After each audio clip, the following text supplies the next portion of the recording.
గోంగూర గోంగూర ఊరగాయ తింటావా, అమ్మో బీపీ ఎక్కువ అయిపోతుంది. అయ్యో కొబ్బరి చట్నీ తింటావా, కొలెస్ట్రాల్ వస్తుంది. అయ్యో నువ్వులు తింటావా, నల్లగా అయిపోతావు అని డాక్టర్లు ఈ తజ్ఞులు చెప్పడం మొదలుపెట్టారు. మనం ఊరగాయలు తినేది ఆపు చేశాము, కొబ్బరి చట్నీలు తినడం ఆపు చేశాము, కోడిగుడ్లు తినడం మొదలుపెట్టాము. హార్ట్ బ్లాక్లు మొదలయ్యాయిరా బాబు.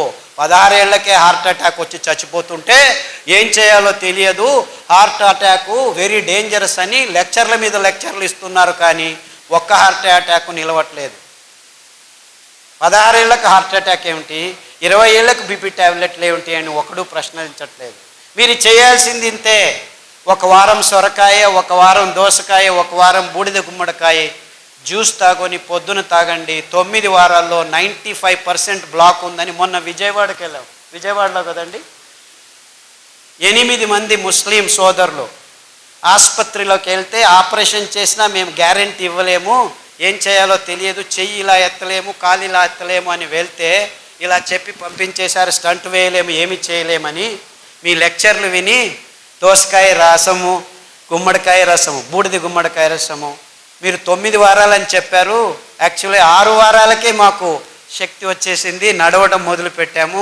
9 వారాలకు నేను ఇప్పుడు 3 కిలోమీటర్లు నడుస్తున్నానని ఒక్కరు కాదు, ఇద్దరు కాదు, 3 వచ్చి చెప్పారు. వందలు వేల మంది. కానీ దోసకాయ రసం తాగితే బ్లాక్ పోతుందా, సొరకాయ రసం తాగితే బ్లాక్ పోతుందా?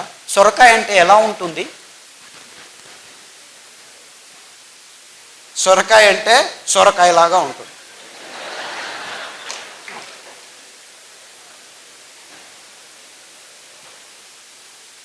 అంటే మన అద్భుతమైన పదార్థాలని మనం గుర్తించలేని నీచ స్థితికి దిగజారిపోయాం మనం. ఎంత వైవిధ్యమైన ప్రదేశం మనది. అది ఎన్ని కూరగాయలో, ఎన్ని ఆకుకూరలో, ఎన్ని ఫలాలో, ఎంత అమృత ఫలం. జాంపండు వస్తుంటే మేము దిగి జాంపండు అక్కడే తిని వచ్చేసాం. అమృత ఫలం, పేరే అమృతం, పరిపూర్ణ ఫలం. కానీ ఏమంటున్నారు, పాలు పరిపూర్ణ ఆహారం అంటున్నారు. పాలు మీకు పరిపూర్ణ విషం. ఇంత అద్భుతమైన పండును పెట్టుకొని కివీ ఫ్రూట్ తినండి, స్ట్రాబెర్రీ తినండి. అది స్ట్రాబెర్రీ ఎక్కడ పెరుగుతుందో తెలీదు. లేదు మేము పెద్దగా వేసి స్ట్రాబెర్రీని పెంచిస్తున్నాము, ఇజ్రాయేల్ నుంచి టెక్నాలజీ తెస్తున్నాము, ఆక్వాకల్చర్ చేస్తాము, ఇది చేస్తాము, అది చేస్తాము. అలా పెంచాల్సిన కర్మ మనకేమిట్రా? ఆ సీతాఫల పండు ఊరికి అదంతకదే పెరుగుతుంది, రాళ్ళ సందుల్లో పెరుగుతుంది. ఆ సీతాఫలం తింటే మీ వైట్ డిశ్చార్జు, గర్భకోశ సంచుల్లో ఉరిమూత్రం అంటే మంటమూత్రం, ఇవన్నీ ప్రాబ్లమ్స్ 6 రోజుల్లో మాయమైపోతుంది. ఆ కాల్షియం అని తలగొట్టుకుంటున్నారు కదా, 2 సీతాఫల పండు తినండి, మీకు ఎంత కాల్షియం కావాలి 2 నెలలకు అంతా దొరికిపోతుంది. ఏ డాక్టర్ అయినా సీతాఫల పండు తిను అని చెప్తున్నాడా? నువ్వులు తినండి, ఒక లడ్డు, 100 గ్రాముల లడ్డు 1 లీటర్ పాలల్లో ఉన్న కాల్షియం మీకు దొరికి టేస్ట్ చేస్తుంది. 1 లీటర్ పాలు తాగితే మీకు దొరికేది 180 మిల్లీగ్రాముల కాల్షియమే. ఉండేది 1 గ్రాము, అయితే దొరికేది అంతే. కానీ ఈ మాట ఎవరు చెప్పలేదు. ఎందుకంటే పాల ఇండస్ట్రీ పెరగాలి, ఆ కంపెనీలకు దుడ్డు కావాలి, స్టెరాయిడ్స్ కంపెనీలు బాగుపడాలి. మీరందరూ పాలు తాగి రోగాలు తెచ్చుకుంటుంటే మేము డబ్బులు చేసుకుంటుంటాం. ఎందుకు మన మీద రుద్దుతున్నారు? ఈ పెద్ద పెద్ద కంపెనీలు సూట్ కేసులు ఇస్తే రాజకీయ నాయకులు పాలసీలు చేసి పాలు తాగండి, గుడ్లు తినండి, ఇది చేయండి, అది చేయండి అని ఈ స్కీములు, స్కాములు. మనకు అవసరం లేనివన్నీ అవసరం ఉందని ఈ విజ్ఞానులు చెప్తున్నారు. మనం బసవన్నలాగా తలలు ఊచుకుంటూ వాళ్ళు చెప్పింది పెద్ద పెద్ద పొట్టలు, బ్లాకులు, ఇది అది దిక్కుతోచట్లేదు, అయోమయ స్థితి అంటున్నాం. మనం చేయాల్సింది ఇంతే. మన పూర్వీకులు తింటున్న పదార్థాలని మళ్ళా స్వచ్ఛంగా, ఏ రసాయనిక పదార్థాల గోజు లేకుండా మనం పెంచుకోవచ్చు. మనమే కాదు, మొత్తం ప్రపంచానికి అద్భుతమైన ఆరోగ్య రహదారిని నిర్మించి తినండ్రా మీరు ఆరోగ్యంగా ఉండర్రా అని ఊరిక ఫ్రీగా పారవేయచ్చు. ఎందుకంటే ఈ ధాన్యాలు ఎక్కడ పడితే అక్కడ బయలుసీమల్లో, బంజరు భూముల్లో ఎవరి అవసరము లేదు, 4 వానలు చాలు. మీరు ఆ బియ్యాన్ని పెంచాలంటే 8,000 లీటర్ల నీళ్లు కట్టాలి 1 కేజీ పెంచేదానికి. అందరూ ఈ కొర్రలు చాలా ఎక్కువ అని అంటున్నారు, కానీ ఆవిడ చెప్పినట్లు రైతులకు దొరికేది 10 రూపాయలే, ఈ మిడిల్ ఫీలర్స్ తీసుకుంటున్నది 100 రూపాయలు. సో ధర ఎక్కువ ఉండేది రైతు వల్ల కాదు, ఈ మిడిల్ మ్యాన్ వాణిజ్యీకరణం వల్ల. అందుకే వాళ్ళకి చిన్న చిన్న మిషన్లు, మిక్సీల్ని మేము ట్వీక్ చేసి, నేను ఇంట్లో యాక్చువల్లీ మా అక్కయ్య గారు బుచ్చి అని ఉంది, ఆవిడ నేను కలిసి ఆ పద్ధతిని కనిపెట్టాను. అందుకే దానికి బుచ్చి మెథడ్ అని పేరు పెట్టాను. ఇన్ఫ్యాక్ట్ ఆవిడ మనవరాలు అనంతపురంలోనే చదువుతుంది, మాలా అని, ఇక్కడ వచ్చి ఉండాలి, వీళ్ళ కాలేజీలోనే చదువుతాం. ఆ మెథడ్ని పల్లెలకు అందచేస్తున్నాము. యాక్చువల్లీ ఇంకా ముందుకు ఏం ఆలోచిస్తున్నామంటే, ఆ మిక్సీకి ఇంకా కొన్ని రోజులు పోతే ఎలక్ట్రిసిటీ ఉండదు. Don't think you will have all these lights. ఇంకొక 4 సంవత్సరాలు మొత్తం అన్ని కంపెనీలు మూసుకొని పోతాయి, కోల్ లేదు, ఇంధనం అయిపోతుంది. సో నిజంగా అప్పుడు మీరు భోంచేయాలంటే భానుజ గారి దగ్గర రావాలి, ఎందుకంటే వాళ్ళు మాత్రమే మీకు బియ్యం ఇవ్వగలరు. అర్థమవుతుందా? ఆ మిక్సీని పనిచేసేదానికి we have designed a small solar plate. ఒక మిక్సీకి ఒక సోలార్ ప్లేటు. సో చెట్టు కింద కూర్చొని ఆ ప్లేట్ చెట్టు పైన పెడతాము, నీడలో కూర్చుంటాము, ప్లేట్ ఎండలో ఉంటుంది, మిక్సీ రెడీ అవుతుంది, సిరిధాన్యం మీకు రెడీ చేస్తారు, బియ్యం రెడీ చేసి ఇస్తారు. సో ఆవిడ వెనక తిరగండి, ఆ మహిళల వెనక తిరగండి, మీకు నిజమైన ఆరోగ్యమైన సిరిధాన్యాలు ఇప్పుడు కాదు 5 సంవత్సరాల తర్వాత కూడాను దొరుకుతాయి. ఎందుకంటే ఆ డీసెంట్రలైజ్ టెక్నాలజీని మేము గడిచిన 5 సంవత్సరాల నుంచి పల్లె పల్లెకు వెళ్ళి ట్రైనింగ్ ఇస్తున్నాము. అందుకు బాలన్ గారు చాలా శ్రమిస్తున్నారు. బాలన్ ఎక్కడున్నావా బాబు? ఆయన ముందుకు రాడు, వెనకలు ఉంటాడు మహానుభావుడు.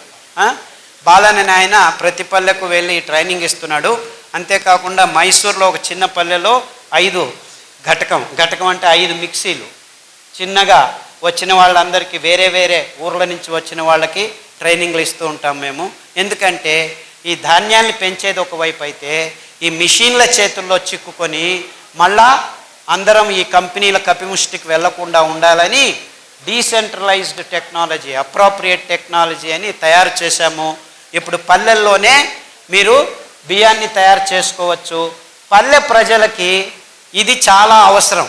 ఎందుకంటే మీరు పెంచుతారు, మళ్ళా కంపెనీలకు దారిపోకుండా మీ ఇంట్లోనే మీకు కావాల్సింది మీరు ఖర్చు పెట్టకుండా బియ్యం తయారవుతుంది. మీరు భోంచేసి మీరు ఆరోగ్యంగా ఉండి మిగిలింది ఎప్పుడు కావాలంటే అప్పుడు బియ్యం చేసి ఇవ్వచ్చు. ఈ అద్భుతం ఎందుకంటే ఈ ధాన్యాలు ఏ కెమికల్స్ లేకుండా 7 సంవత్సరాలు ఉంటాయి. మీరు పొట్టు తీయకుండా ఉంటే, పొట్టు తీస్తే 2 నెలల్లో పురుగు వస్తుంది. అంటే ఎంత అద్భుతంగా ఉంది చూసుకోండి. ఎంత కావాలో అంత బియ్యం చేసి అమ్ముకోవచ్చు, ఎంత కావాలో అంత తింటూ ఉండొచ్చు. సో దీన్ని నిలువ ఉంచేదానికి ఎవ్వరి కెమికల్ అవసరం లేదు. ఎంత అద్భుతం చూసుకోండి. ఇది కొర్రలే కావచ్చు, రాగులు కావచ్చు, అండు కొర్రలు కావచ్చు, ఇవన్నిటికీ అద్భుతమైన గుణాన్ని దేవుడు ఇచ్చాడు. బీజ కవచం ఉందంటే ఏ పురుగు రాదు. బీజ కవచం తీసేస్తే పురుగు వస్తుంది, 1 నెలలో వచ్చేస్తుంది. సో స్వచ్ఛందంగా మీరు అప్పటికప్పుడు ధాన్యాన్ని నిలువ ఉంచవచ్చు, బియ్యాన్ని నిలువ ఉంచేదానికి లేదు. అది ఫ్రెష్గా తయారు చేసుకొని ఈ చిన్న మిక్సీలో ఎప్పటికప్పుడు తయారు చేసుకొని అందరికీ సరఫరా చేయొచ్చు. సో ఈ మిడిల్ మ్యాన్కి దక్కాల్సిన ఆ లాభం రైతులకే నేరుగా వచ్చేందుకు మేము ఈ పద్ధతిని కనిపెట్టుకున్నాం. అంటే మనం ఏం చేసినా మన రైతులు, మన పల్లెలకు ఆర్థికంగా సహాయం కావాలి, కానీ మిడిల్ మ్యాన్ ఎక్కడో ఒక చోట డబ్బులు చేసుకుంటూనే ఉంటాడు. సో ఈ అద్భుతమైన పద్ధతిని కనిపెట్టినందుకు, పనిచేస్తున్నందుకు బాలన్ గారికి, మా అక్క బుచ్చక్కకు నా నమస్కారాలు. ఆ మిషన్ని ట్వీక్ చేశాం మేము. దాంట్లో పల్స్ అని ఉంటుంది, 1, 2, 3 స్టెప్పులు ఉండవు, ఊరికి అలా పట్టి వస్తే టక్కన వచ్చేస్తుంది. ఇదంతా చేశాము. అన్ని విషయాల్ని క్లుప్తంగా కాకుండా వివరంగా అందరి ముందు ముక్తంగా పంచుకోవాలి. బుద్ధితనాన్ని అమ్ముకునే బుద్ధిమాంద్యం మనకొద్దు. ఈ పాశ్చాత్యుల్ని మనం గమనించి మన బుద్ధితనాన్ని అమ్ముకుంటున్నాం, అది బుద్ధిమాంద్యం అని చెబుతూ ఇంతవరకు నా మాటల్ని శ్రద్ధగా వింటున్నారో విన్నారు. రేపటి నుంచి మళ్ళీ ఇది దాటిన తర్వాత కాఫీ తాగేది, టీ తాగేది, సిగరెట్ తాగేది తాగుతారని తెలుసు నాకు. నేనేం కలలు కనట్లేదు రేపే మారిపోతారని. It takes time, no problem. కానీ ఆ శపథం తీసుకోండి. మీరు ఆరోగ్యంగా బతికేదానికి ఇప్పుడు దారి ఉంది, ముందు దారి లేకుండా ఉన్నింది. ముందు కాలంలో తింటుండే వాళ్ళం కానీ తెలియదు. కానీ మేము గడిచిన 20 సంవత్సరాల్లో ప్రాయోగికంగా ఈ భయంకరమైన రోగులకి ధాన్యాల్ని కషాయాల్ని తాగించి ఆరోగ్యవంతులను చేసి, ఇదేమి ప్లాన్ కాదు 3 నెలలు 4 నెలల తర్వాత మళ్ళా రోగాలు వచ్చేదానికి.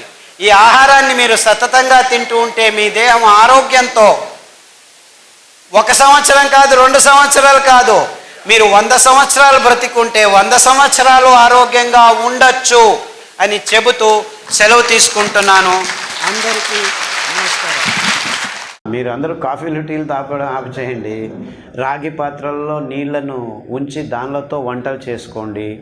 ఈ plastic is the most dangerous stuff అమ్మ.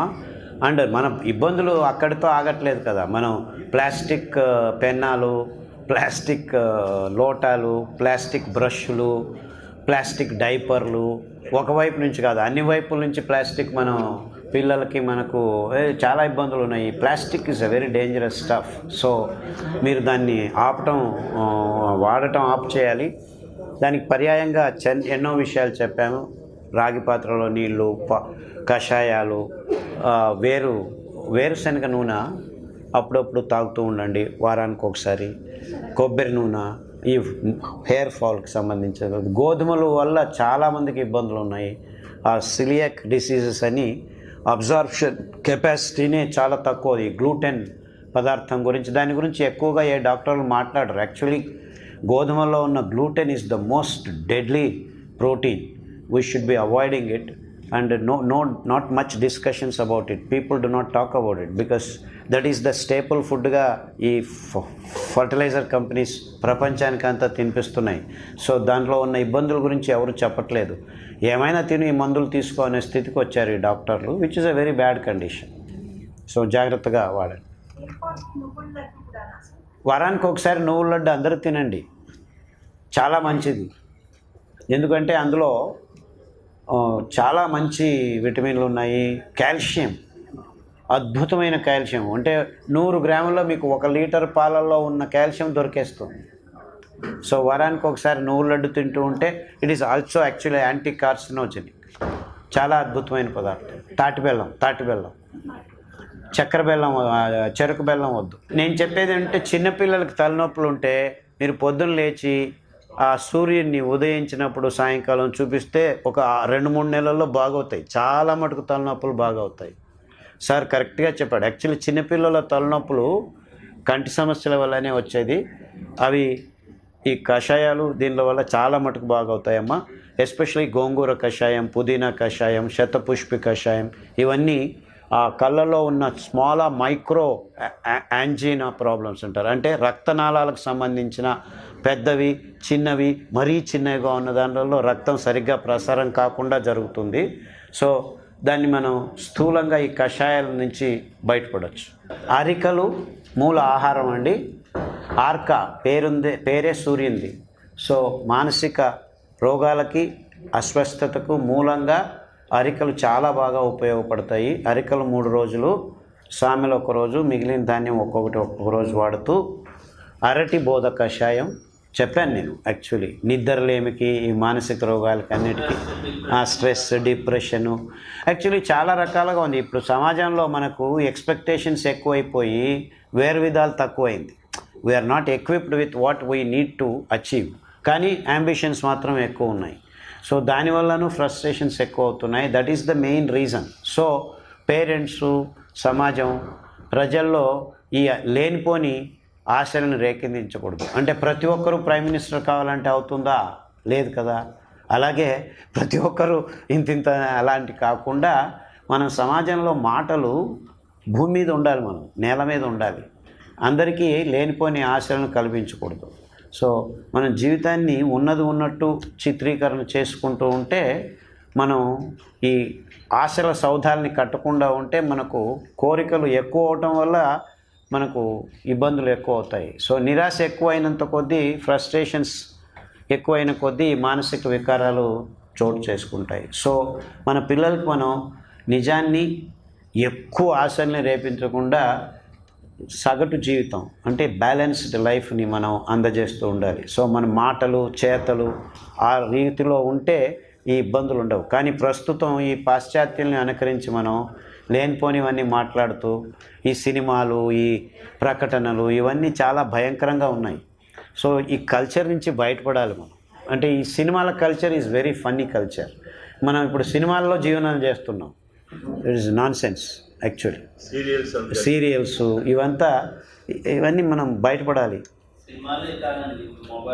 అదే అన్ని రకాల అదే చెప్తున్నాను. ఈ కల్చర్ ఉంది కదా, this is absolutely not a living culture.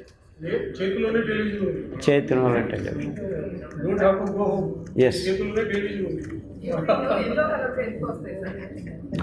చాలా కారణాలు అమ్మ దానికి. మీరు కొత్తిమీర కషాయం, సార్ చెప్పినట్టు టెంకాయ నీళ్ళు అంతెందుకు, పాలు తాగకుండా ఉంటే మీకు ఇబ్బందులన్నీ సరిగ్గా తగ్గుతాయి. కాఫీలు, టీలు అన్నీ ఆఫ్ చేయాలి. మీకు మామూలుగా గోంగూర కషాయం చాలా బాగా పనిచేస్తుంది. కొత్తిమీర కషాయం,